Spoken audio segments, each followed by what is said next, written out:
कृष्णा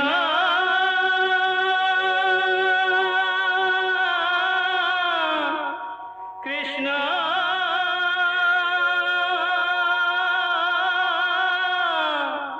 हरे कृष्णा हरे हरे।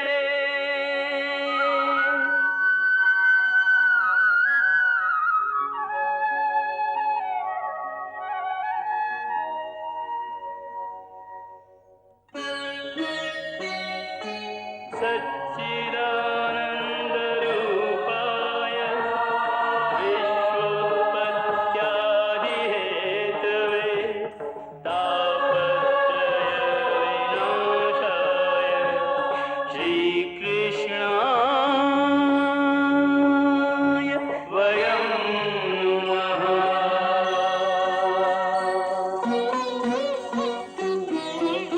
श्रीकृष्ण गोविन्द हरे मुरारे हे नाथ नारायण वासुदेव। हरे कृष्ण राधे राधे कृष्ण कृष्ण कृष्ण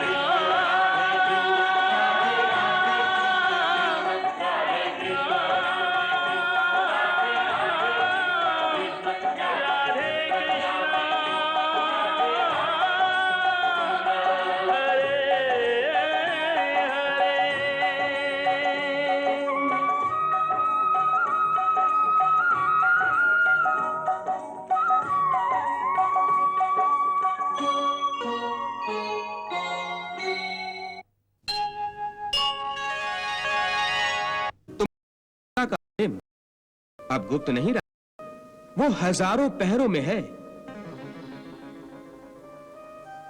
उत्तर दिशा में जब तुम्हें धरती आकाश हर ओर प्रहरियों से घिरा देश मिल जाए तो समझो तुम्हारा प्रेम नगर आ गया। प्रेम नगर? धन्यवाद ऋषिवर, धन्यवाद।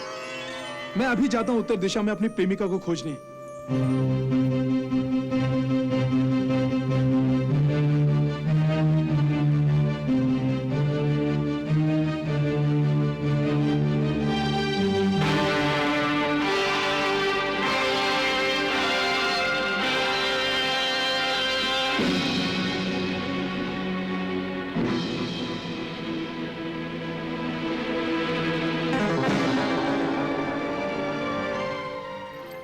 देखो मेरा हृदय कितनी तेजी से दौड़ रहा है।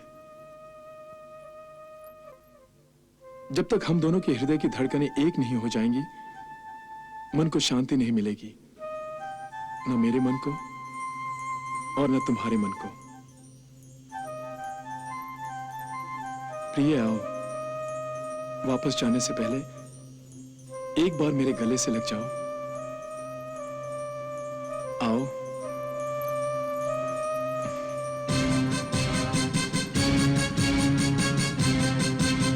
उषा!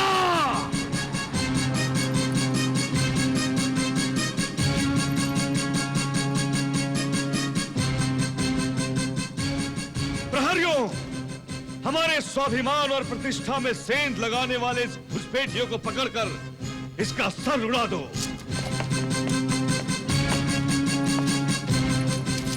अनिरुद्ध। शुभ रात्रि प्रिय। मैं फिर आऊंगा, पर अब की बार विमान लेकर नहीं आऊंगा, डोली लेकर आऊंगा।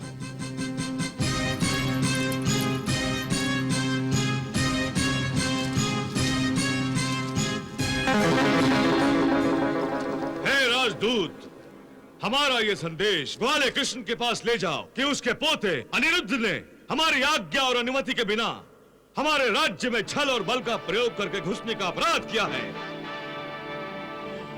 इतना ही नहीं, उसने हमारी प्रतिष्ठाओं को नष्ट करने का प्रयास करते हुए हमारे राजभवन में घुसने का दुस्साहस दिखाया है, जहां हमारी पुत्री राजकुमारी उषा वास करती है। उसका भाग्य अच्छा था जो वो हमारे प्रहरियों के हाथ नहीं लगा, अन्यथा हम संदेश की जगह अनिरुद्ध की अर्थी द्वारिका भेजते। कायर और भगोड़ा अनिरुद्ध अपने नक्षम्य अपराधों के कारण हमारे दंड का पात्र बन गया है। होना तो ये चाहिए कि अपराधी को हमारे हवाले किया जाए, परंतु हम जानते हैं कि कायर पोते का कायर दादा कृष्ण ऐसा नहीं करेगा। इसलिए हम उसे उसके किए की सजा आज नहीं तो कल युद्ध भूमि में अवश्य देंगे।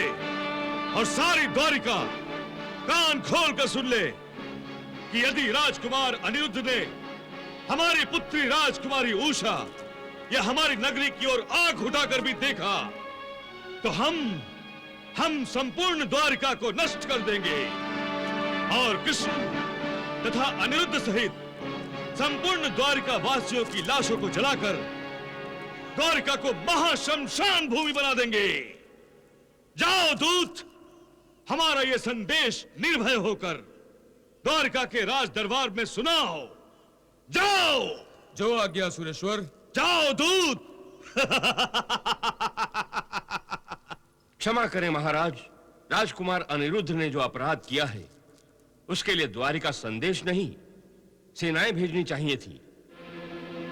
शत्रु को सतर्क होने का अवसर ही नहीं देना चाहिए था, परंतु आपके इस संदेश को पाकर कृष्ण तो चौकन्ना और सावधान हो गया होगा। यही तो हम चाहते हैं कुभांड कि युद्ध भूमि में कृष्ण जब भी उतरे पूरी तैयारी के साथ उतरे, अपनी सारी शक्ति सारी सेना युद्ध में लगा दे। परंतु इससे क्या लाभ पहुंचेगा हमें असुरेश्वर? युद्ध लाभ के लिए नहीं हानि के लिए किया जाता है दुराचार। हम लाभ देखना नहीं चाहते, युद्ध के द्वारा केवल विनाश ही विनाश देखना चाहते हैं। युद्ध भूमि में जितनी अधिक लाशें गिरेंगी, जितना अधिक रक्त बहेगा, हमारी युद्ध पिपासा उतनी ही अधिक तृप्त होगी, उतनी ही अधिक तृप्त होगी दुराचार। क्षमा करें महाराज, इसका तो अर्थ है कि आप केवल युद्ध करने के लिए ही युद्ध करना चाहते हैं। तुम ठीक समझे कुम्हान, हम केवल युद्ध चाहते हैं, युद्ध की कामना पूरी करना चाहते हैं। वो कामना जो सेना को धरती के कोने कोने में ले जाने पर भी पूरी नहीं हुई, क्योंकि किसी ने भी हमसे शत्रुता करने की मूर्खता या साहस नहीं दिखाया। परंतु आज के संदेश को सुनकर द्वारका में कम से कम एक तो ऐसा क्रोधी मूर्ख है जो चुपचाप नहीं बैठ सकता। महाराज, आप किस मूर्ख की बात कर रहे हैं? वही कृष्ण का भ्राता बलराम।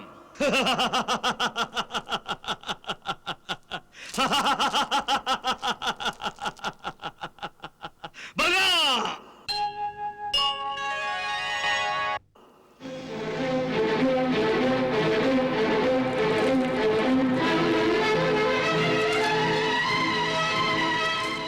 ये आप क्या करने जा रहे हैं दाऊ भैया? हल छोड़ दो कन्हैया, मैं बाणासुर को उसकी उदंडता का दंड देने जा रहा हूँ। वो हमें धमकी देने का साहस कैसे कर सकता है? क्या समझता है वो अपने आप को? यदि उसे अपने बल पर इतना ही अहंकार है तो मैं उसके अहंकार को चूर चूर कर दूंगा। दाऊ भैया, आपके सामर्थ्य और बल पर मुझे पूर्ण विश्वास है। विश्वास है तो मुझे रोक क्यों रहे हो कन्हैया? मैं इसी समय सेना समेत बाणासुर की नगरी पर आक्रमण करना चाहता हूं। वो दुरात्मा हमें धमकी दे रहा है, हमें। वो अनिरुद्ध से कहता है आंख उठाकर भी देखा तो द्वारिका को ध्वस्त कर दूंगा। अरे वो क्या हमारी नगरी को ध्वस्त कर देगा? मैं स्वयं उसकी नगरी को ध्वस्त कर दूंगा। दाऊ भैया, उसकी नगरी को ध्वस्त करने का समय अभी आया नहीं है। तो समय कब आएगा कन्हैया? कब आएगा? कन्हैया, मैं तुम्हारी तरह शांत नहीं रह सकता। मैं बाणासुर की धमकी का उत्तर आक्रमण से देना चाहता हूं। यदि वो हमारा अस्तित्व नष्ट करना चाहता है तो मैं उसका अस्तित्व सदा के लिए ही नष्ट कर दूंगा। दाऊ भैया, अति शीघ्रता कभी कभी घातक भी सिद्ध हो सकती है। तो क्या वो हमारा अपमान करता रहे और हम उसे चुपचाप सहन करते रहें? परंतु मैंने ऐसा तो नहीं कहा दाऊ भैया। तुम कुछ कहते भी नहीं कन्हैया, और मुझे ईंट पत्थर से देने भी नहीं देते। कन्हैया, यदि घूमते फिरते अनिरुद्ध ने भूल से उसकी नगरी में प्रवेश कर भी लिया तो क्या बाणासुर हमें युद्ध की चेतावनी देगा? दाऊ भैया, अच्छा आप बाणासुर की जगह होते तो आप क्या करते? अर्थात ये कि बाणासुर को एक सुशील और सुंदर पुत्री है, उषा। तो बाणासुर ने सोचा होगा कि अनिरुद्ध उषा से मिलने गया होगा। तो हाँ? ओ तो ये बात है कन्हैया। कन्हैया, उस बाणासुर की जगह यदि मैं होता तो मुझे भी क्रोध आ जाता। इसीलिए तो मैं कह रहा था, इसे इतनी गंभीरता से लेने की आवश्यकता नहीं है। मैं तो डर गया था कि कहीं आप बना बनाए खेल बिगाड़ न दे। खेल अर्थात? कुछ नहीं। कन्हैया, अवश्य ही तुम मुझसे कुछ छुपा रहे हो। नहीं, कुछ नहीं दाऊ भैया, इसमें छुपाने की क्या बात है? कन्हैया, तुम्हारे इस कुछ नहीं में बहुत कुछ छुपा हुआ है। देखो कन्हैया, तुम्हारा बड़ा भाई होने के नाते मैं तुम्हें यह आदेश देता हूं कि तुम्हारे जिस बने बनाए खेल को मैं बिगाड़ने जा रहा था ना, उसका मुझे संपूर्ण वर्णन दो। परंतु कुछ नहीं कन्हैया, आदेश का पालन हो। जैसी आज्ञा दाऊ भैया। दाऊ भैया, हो सकता है अनिरुद्ध उषा से सच्चा प्रेम करने लगा हो। कदाचित अनिरुद्ध उषा से शोणितपुर मिलने गया हो सकता है ना? हाँ, हो सकता है।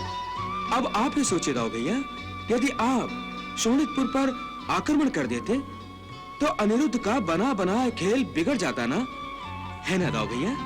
अरे हाँ, ये तो मैंने सोचा ही नहीं था कन्हैया। अब तो आपका क्रोध शांत हुआ ना दाऊ भैया? हाँ कन्हैया, परंतु कन्हैया, यदि अनिरुद्ध बाणासुर की पुत्री उषा से विवाह करना चाहता है तो ये कैसे संभव होगा? जब दो प्रेमी के सामने कोई समस्या खड़ी होती है तो वो ही उस समस्या के समाधान का कोई ना कोई रास्ता ढूंढ ही लेते हैं। इसलिए अनिरुद्ध और उषा का प्रेम अवश्य कोई ना कोई रास्ता ढूंढ ही लेगा। परंतु कन्हैया, हमें भी तो उनकी थोड़ी सहायता करनी चाहिए ना। दाऊ भैया, अब आप ही बड़े हैं, अब आप ही कोई सुझाव दीजिए। कन्हैया, मैं बाणासुर को पत्र लिख के अनिरुद्ध के लिए उषा का हाथ मांग लेता हूं। वाह दाऊ भैया, युद्ध के उत्तर में विवाह का प्रस्ताव, टकराव के उत्तर में मिलन का सुझाव। वाह दाऊ भैया, इससे अच्छा और क्या हो सकता है? वाह वाह। बस मैं आज ही पत्र लिख भेजता हूं कन्हैया, देर नहीं होनी चाहिए।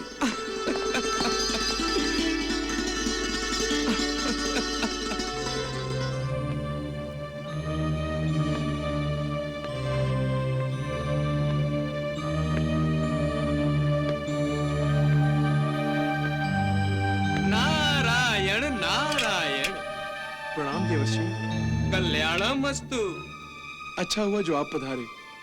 मेरी इस परेशानी में आप ही मेरी सहायता कर सकते हैं। अब कैसी परेशानी वत्स? मैंने तो तुम्हें अपनी प्रेमिका तक पहुंचने के लिए किस रास्ते से जाना है उसके संकेत भी दे दिए थे। तुम अवश्य ही अपनी प्रेमिका से भेंट करके आए हो। मुनिवर, मैं आपके कहे अनुसार उत्तर दिशा में गया था, परंतु मुझे वो वहां नहीं मिली। नारायण नारायण, ये क्या कह रहे हो वत्स? तुम अभी तक अपनी होने वाली वधू को नहीं खोज सके? यही तो समस्या है कि मैं अभी तक अपनी स्वप्न सुंदरी से नहीं मिल पाया हूं, और इधर पितामह मेरे लिए असुरराज बाणासुर की पुत्री का हाथ मांगने के लिए उन्हें पत्र लिख रहे हैं। नारायण नारायण, तो ये बात है वत्स। दाऊ भैया जब संकल्प कर लेते हैं तो श्री कृष्ण के अतिरिक्त उन्हें अपना निश्चय बदलने के लिए कोई विवश नहीं कर सकता। और मैं तो कदापि नहीं कर सकता। तो फिर तैयार हो जाओ, असुर राज बाणासुर की पुत्री राजकुमारी उषा से विवाह करने के लिए और अपनी स्वप्न सुंदरी को भूल जाने के लिए। नहीं मुनिवर, यह असंभव है। ना तो मैं उसे भूल सकता हूँ, ना ही उसके अतिरिक्त किसी और कन्या से विवाह करने की कल्पना ही कर सकता हूँ। नारायण नारायण। देवऋषि, आप तो अच्छी तरह जानते हैं कि सपने में मेरा दिल चुरा ले जाने वाली वो स्वप्न सुंदरी कौन है। फिर आप मुझे उसका नाम क्यों नहीं बताते? आपको आपत्ति क्या है? मुझे बताना होता तो मैं पहले ही बता चुका होता। मुनिवर, मैंने प्रयास तो बहुत किया था। कोई भी प्रयास जब तक पूरी तरह से ना किया जाए सफलता नहीं मिलती वत्स। परंतु अब मैं क्या करूं? विवाह कर लो। नहीं, राजकुमारी उषा तुम्हारी स्वप्न सुंदरी से कम नहीं है। चाहे वो उससे अधिक सुंदर हो, चाहे तमाम अप्सराओं का सौंदर्य क्यों ना उसमें एकत्रित हो गया हो, तब भी वो मुझे स्वीकार नहीं है। यदि वही तुम्हारे भाग्य में हो तो मैं अपना भाग्य बदल दूंगा। तो जाकर कह दो दाऊ भैया से कि तुम राजकुमारी उषा से विवाह करना ही नहीं चाहते। नहीं, मैं उनसे नहीं कह सकता। वो अपनी अवज्ञा पर क्रोध में फुफकारने लगेंगे। नारायण नारायण। प्रेम करते हो और अपने प्रेम की सुरक्षा भी नहीं कर सकते।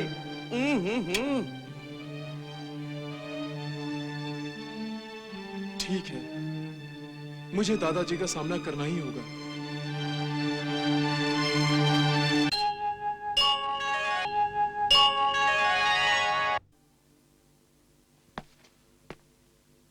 हाँ, तो मंत्री जी जरा पढ़कर सुनाइए, इसमें क्या लिखा है? जो आज्ञा। आदरणीय असुरराज। आदरणीय, जो बाणासुर द्वारिका को ध्वस्त करने की धमकी देता है वो आदरणीय कैसे हो सकता है? परंतु ये तो आप ही ने लिखवाया था। तो अब हम स्वयं कह रहे हैं आदरणीय मत लिखिए। तो इसे फेंक कर दूसरा पत्र लिखूं? हाँ हाँ फेंक। नहीं, ठीक है।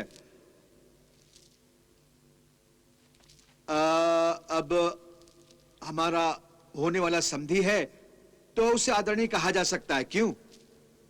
हाँ, तो लिखिए जी। आदरणीय असुरराज बाणासुर। प्रणाम दादाजी। अनिरुद्ध। आओ पुत्र आओ। प्रणाम। आयुष्मान भव, आयुष्मान भव। तो तुम्हारे विवाह की बातचीत की सुनगुन उन तक पहुंच गई है। मुझे तो अभी से शहनाइयों की धुन सुनाई दे रही है। परंतु दादाजी। हाँ, परंतु वरंतु का नाटक मेरे सामने मत करना। तुम यही जानने आए हो ना कि तुम्हारा विवाह किससे हो रहा है? मैं जानता हूं तुम्हारे मन में खुशी के मारे लड्डू फूट रहे होंगे, लड्डू। दादाजी, मैं कोई नाटक नहीं कर रहा हूं। मैं तो कह रहा था कि तुम्हें कुछ कहने की आवश्यकता नहीं है पुत्र, कुछ कहने की आवश्यकता नहीं है।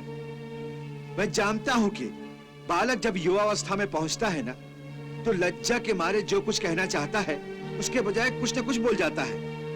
मैं ये भी जानता हूं कि तुम यही पूछने आए हो ना कि तुम्हारा विवाह किससे हो रहा है।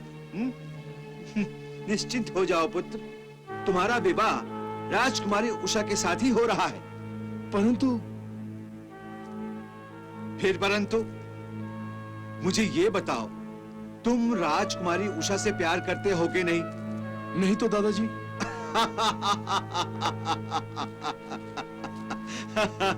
कमाल है, तुम राजकुमारी उषा के प्यार में इतने व्याकुल हो गए थे कि सारी सीमा रेखाओं को पार करके तुम शोणितपुर में घुस गए और अब लाज के मारे मुझसे कह रहे हो कि तुम उसे प्यार नहीं करते। दादाजी। चुप। मैं जो भी कर रहा हूं सोच समझ कर रहा हूं और तुम्हारी भलाई के लिए कर रहा हूं। मैं जानता हूं अनिरुद्ध, शायद तुम्हें इस बात की चिंता हो रही है कि बाणासुर तो हमें अपना शत्रु मानता है, तो वो राजकुमारी उषा के साथ तुम्हारा विवाह कैसे होने देगा? तुम्हें चिंता करने की कोई आवश्यकता नहीं पुत्र। तुम्हें अपने दादा पर विश्वास रखना होगा।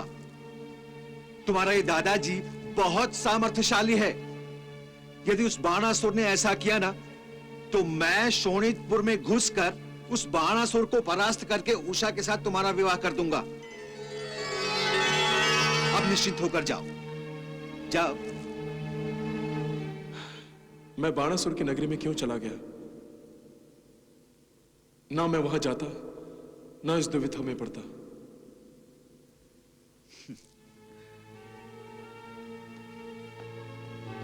क्या हुआ अनिरुद्ध?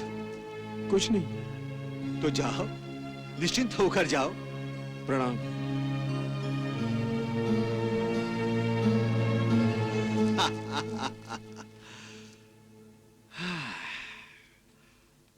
हाँ, तो मंत्री जी आगे लिखिए। असुर राज बाणासुर यदि हमारे पौत्र राजकुमार अनिरुद्ध के साथ तुम्हारी पुत्री राजकुमारी उषा के विवाह के प्रस्ताव को, संदेश को तुमने ठुकरा दिया, तो इसके परिणाम अच्छे नहीं होंगे। राजकुमार अनिरुद्ध के साथ राजकुमारी उषा के विवाह में ही तुम्हारी और शोणितपुर की भलाई है। तुम्हारे उत्तर की प्रतीक्षा में तुम विवाह चाहते हो या युद्ध? बलराम जी, ये तो विवाह का प्रस्ताव नहीं है। विवाह के लिए किसी का हाथ इस प्रकार नहीं मांगा जाता। ये भाषा उचित नहीं है। बाणासुर यही भाषा समझता है मंत्री जी, और इसीलिए मैंने युद्ध की भाषा में विवाह का प्रस्ताव लिखवाया है। मंत्री जी, एक पल भी गंवाए बिना यह प्रस्ताव जल्द से जल्द बाणासुर के पास भेजा जाए। आपने देखा नहीं हमारा पोता अनिरुद्ध विवाह के लिए कितना व्याकुल हो रहा था। मुझसे तो उसकी व्याकुलता देखी नहीं जाती। नारायण नारायण नारायण नारायण। प्रणाम प्रभु। प्रभु, आप न केवल सृष्टि के सूत्रधार हैं, बल्कि आप इस रोचक नाटक के भी कुशल सूत्रधार हैं। देवर्षि, आप भी तो इस नाटक के कुशल अभिनेता हैं। यह पात्र तो मैं आप ही की प्रेरणा से निभा रहा हूं भगवान। आप मुझसे जैसे अभिनय करवा रहे हैं, मैं कर रहा हूं।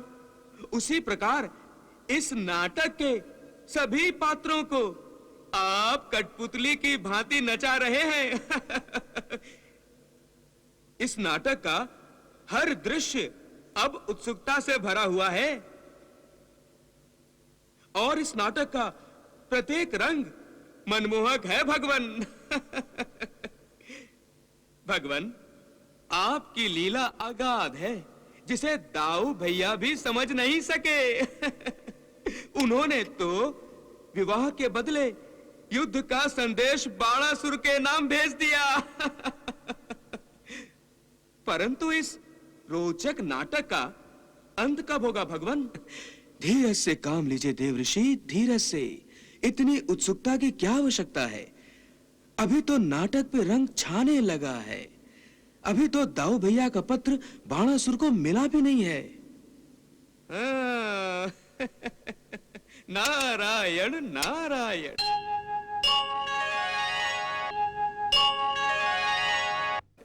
दाऊ भैया का पत्र बाणासुर को मिलने तो दीजिए देवऋषि, फिर देखिए अनिरुद्ध और उषा की ये प्रेम कहानी क्या रंग दिखाती है।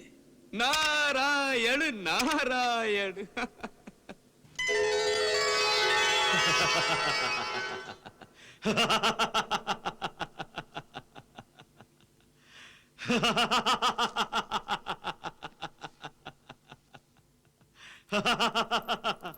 क्या हुआ महाराज?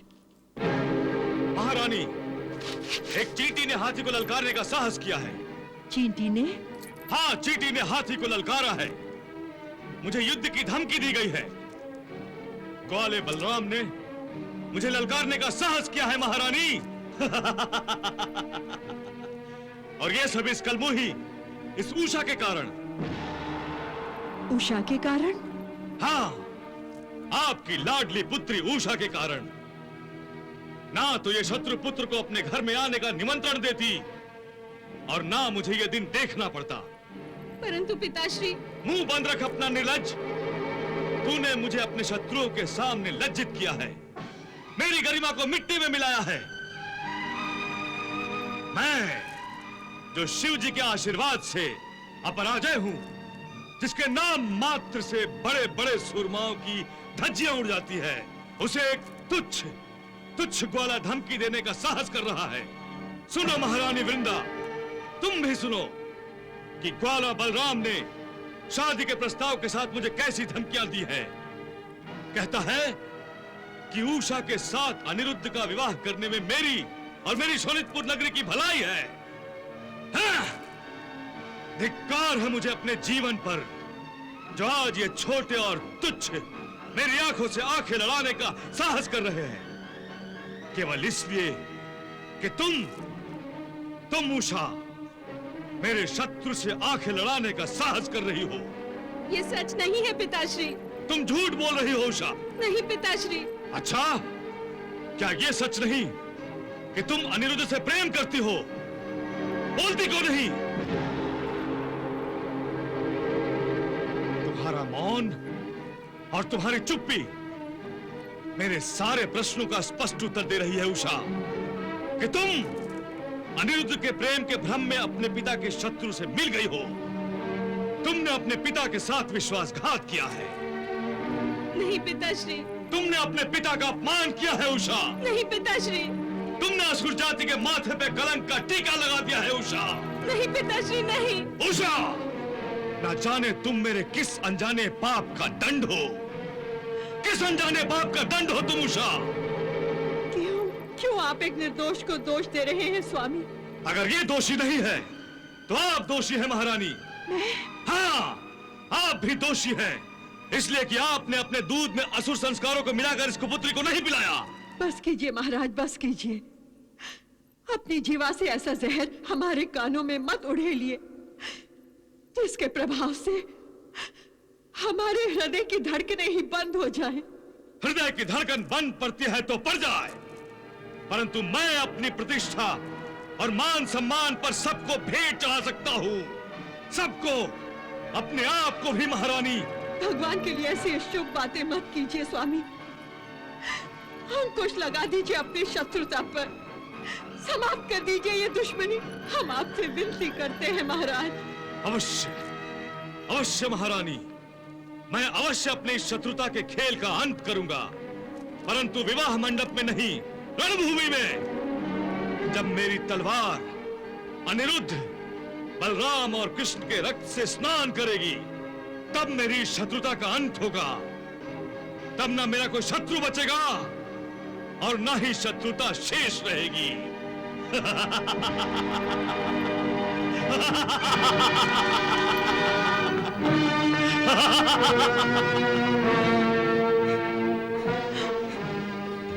अब क्या होगा माताश्री? क्या होगा और कैसे होगा ये तो मैं नहीं जानती पुत्री। हाँ, परंतु इतना अवश्य जानती हूँ कि माता पार्वती का आशीर्वाद सत्य सिद्ध होगा। हाँ पुत्री, सत्य सिद्ध होगा।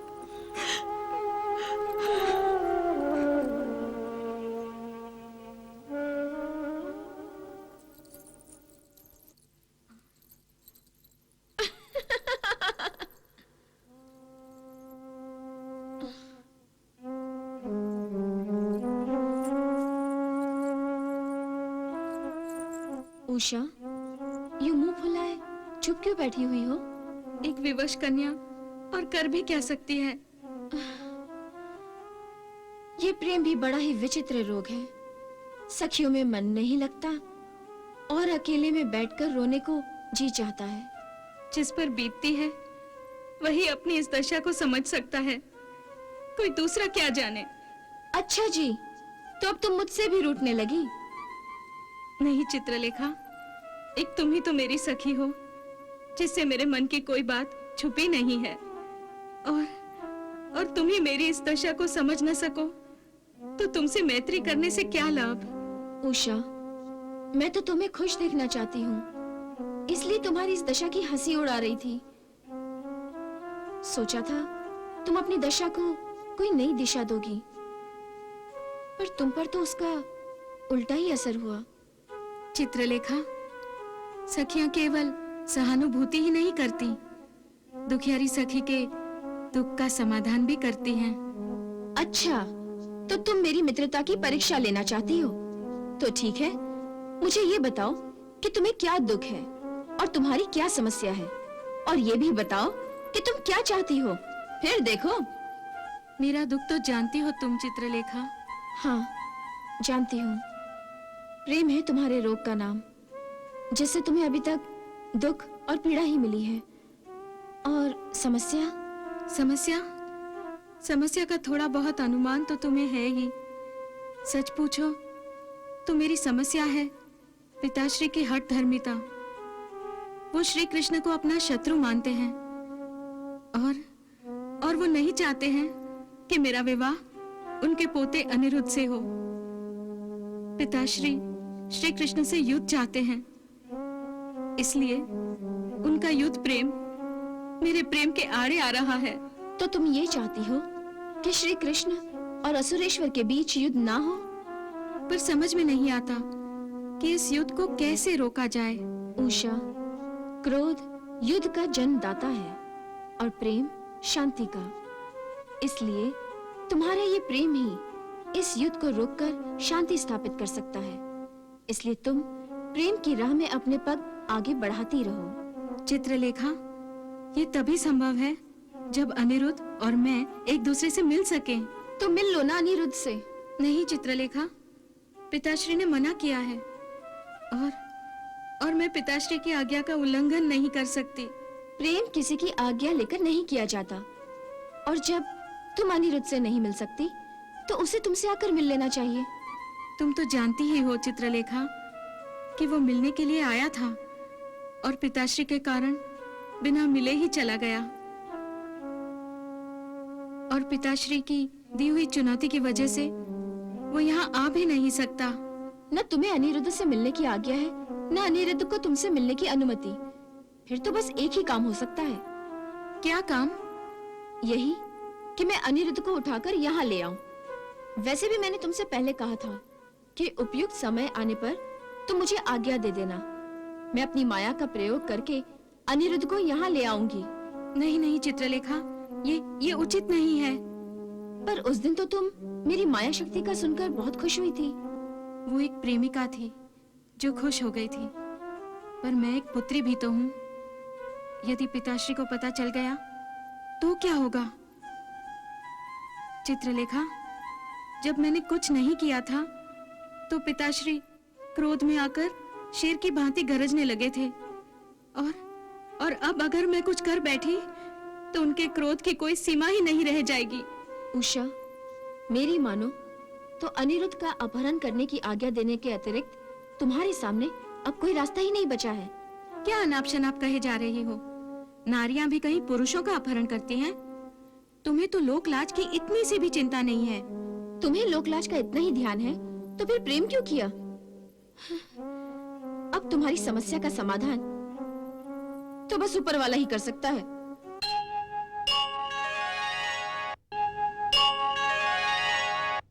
नारायण नारायण नारायण नारायण। प्रणाम देवर्षि।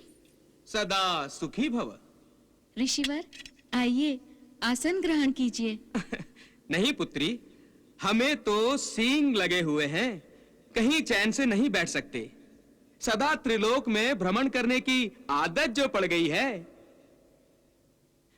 शोणितपुर से गुजर रहा था, तुम्हारी समस्या सुन ली, सो यहां चला आया।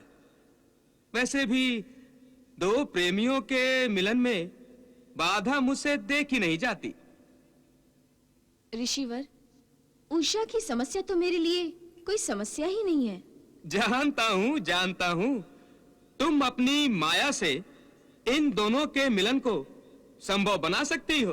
पर ऋषिवर, उषा माने और मुझे आज्ञा दे तब ना।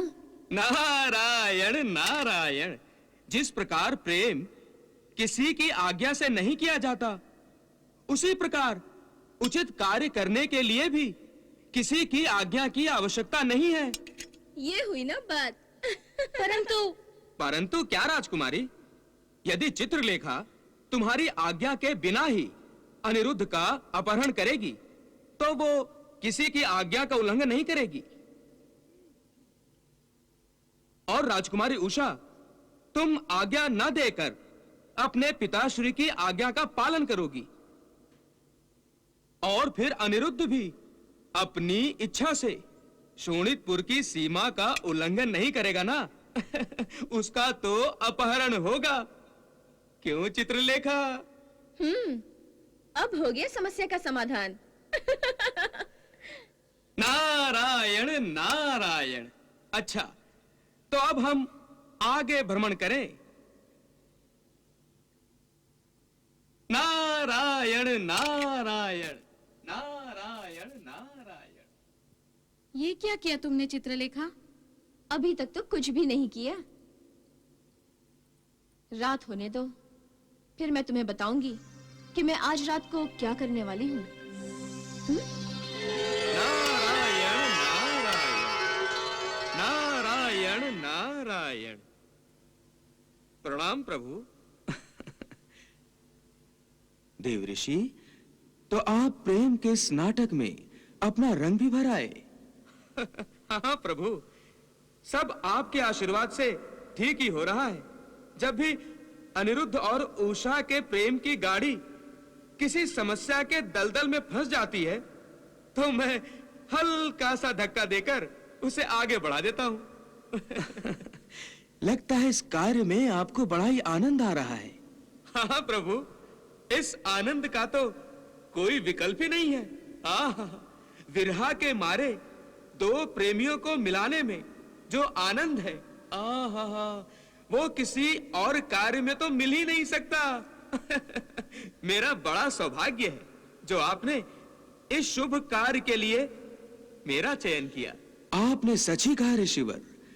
आप तो प्रेम रस की इस महागंगा के किनारे खड़े हैं और दो प्रेमियों को प्रेम रस की गंगा में स्नान करते हुए देखने की कल्पना से ही इतने आनंदित हो रहे हैं। हाँ प्रभु, मैं ठहरा ब्रह्मचारी, इसलिए प्रेम रस की इस महागंगा के तट से केवल उसके दर्शन ही कर सकता हूं। इस गंगा में नहा नहीं सकता। परंतु प्रेम की इस महागंगा में अनिरुद्ध और उषा को रसमग्न होते देखने की बड़ी लालसा है। चिंता मत कीजिए देवऋषि, अनिरुद्ध और उषा का शीघ्र ही मिलन होने वाला है। चित्रलेखा आज ही अनिरुद्ध का अपहरण करने वाली है। नारायण नारायण, आपकी लीला अगाध है भगवान।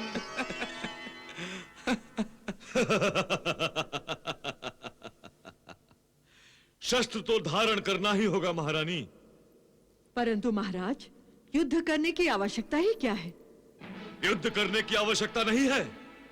लगता है आपकी मति भ्रष्ट हो गई है महारानी। नहीं महाराज। फिर आप क्या चाहती हैं? आप जानती हैं कि मैं स्वयं युद्ध की प्रतीक्षा कर रहा हूं, फिर भी आप कह रही हैं कि युद्ध करने की आवश्यकता ही क्या है? जिस प्रकार हम सबको जीने के लिए प्राण वायु की आवश्यकता होती है या नहीं? होती है महाराज। इस बाणासुर को जीने के लिए प्राण वायु के साथ साथ युद्ध की भी आवश्यकता है महारानी। युद्ध के बिना ये बाणासुर प्राणहीन हो जाएगा महारानी। परंतु अपराजय बाणासुर की पत्नी के होठों पर किंतु परंतु जैसे शब्द शोभा नहीं देते महारानी। ऐसे शब्द केवल आशंकाओं को दर्शाते हैं। क्या आपको हमारे शौर्य पर शंका है? नहीं। तो फिर आपके होठों पर केवल एक ही शब्द होना चाहिए, विश्वास से भरपूर शब्द, और वो है आक्रमण। मैं स्वयं अपनी सेना को आक्रमण करने का आदेश देने के लिए उत्सुक हूं महारानी। आक्रमण का आदेश? हाँ, द्वारिका पर आक्रमण करने का आदेश। कृष्ण के पोते ने हमारी पुत्री उषा को भ्रमित कर दिया है। उसके इस दुस्साहस का दंड देने के लिए मैं द्वारिका पर आक्रमण करूंगा। अनिरुद्ध हमारी पुत्री से मिलने चोरी छुपे हमारे राजमहल में आया था। उसके इस अक्षम्य अपराध के लिए उसे मृत्यु दंड देने मैं द्वारिका पर आक्रमण करूंगा महारानी। नारायण नारायण। प्रणाम देवर्षि। आयुष्मान भव।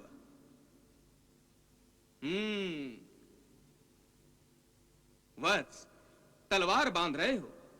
यूं कील कांटे से लेस होकर कोई अपनी प्रेमिका से मिलने तो नहीं जाता। ऋषिवर, प्रेमिका से मिलने नहीं, प्रेमिका को ढूंढने जा रहा हूं, और वो भी शत्रु के देश में। अर्थात असुरराज बाणासुर की शोणितपुर नगरी में। उत्तर दिशा में वही नगरी आती है, और आपने जो संकेत दिए थे, शोणितपुर उसी घेरे में आता है। तो अब तुम समझ गए हो कि तुम्हारी स्वप्न सुंदरी शोणितपुर की राजकुमारी है। नारायण नारायण।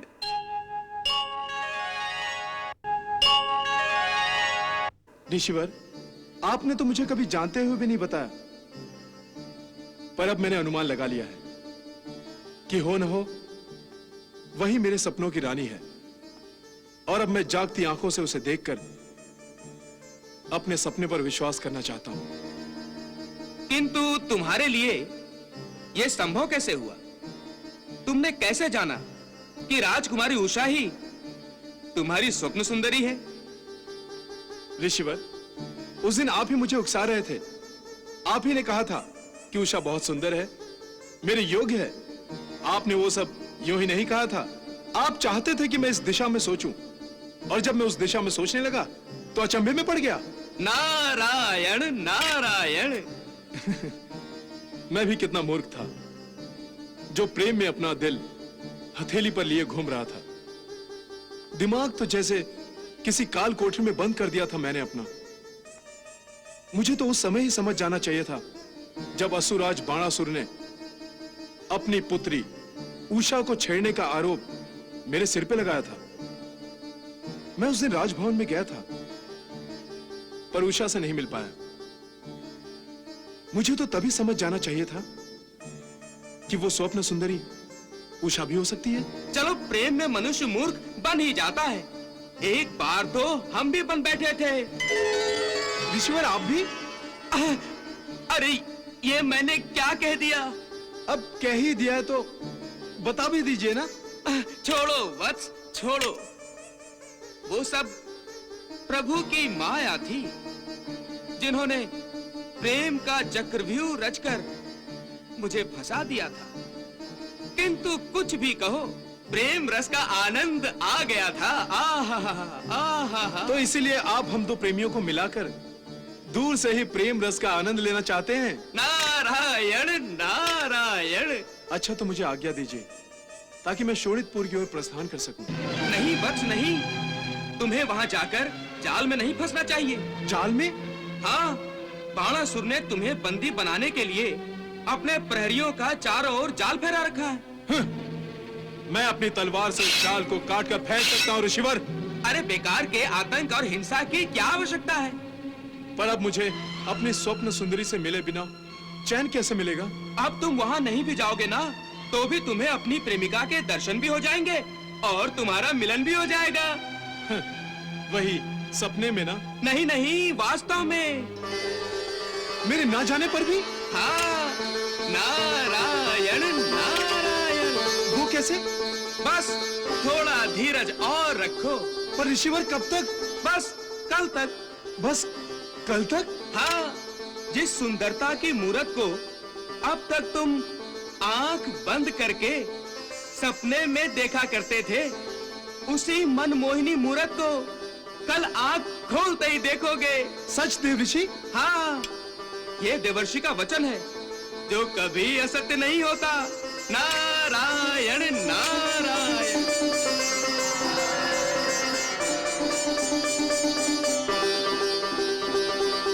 कृष्णा